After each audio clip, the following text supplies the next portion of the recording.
proposé ce matin d'interdire les enseignements avec présence des élèves dans les écoles.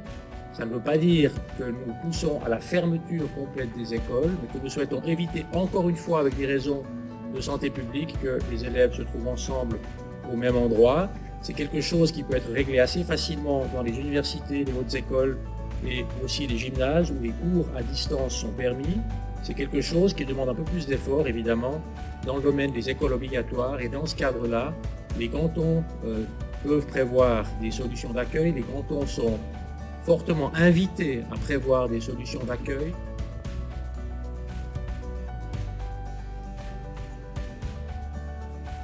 Bonjour à tous et bienvenue dans ce point de situation autour de la pandémie de Covid-19.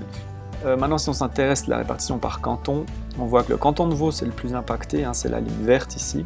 On voit que chez les patients hospitalisés en Suisse, l'immense majorité sont dans des unités de soins standards, de personnes infectées asymptomatiques est relativement long. Les ambulanciers sont également assez hauts pour des questions de proximité, classiquement dans une ambulance, et pour des questions aussi d'intervention où il y a un risque d'aérosolisation.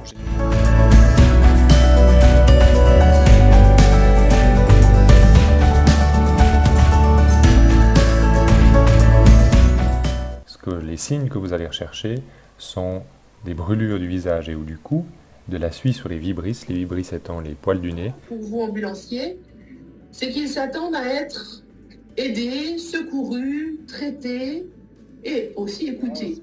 De comment définir les termes médicaux.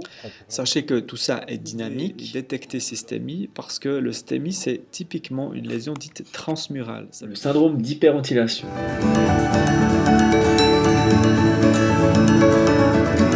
Le message méthane, c'est un mnémotechnique en fait pour le message du premier bilan qu'on va faire au 144 une fois arrivé sur site.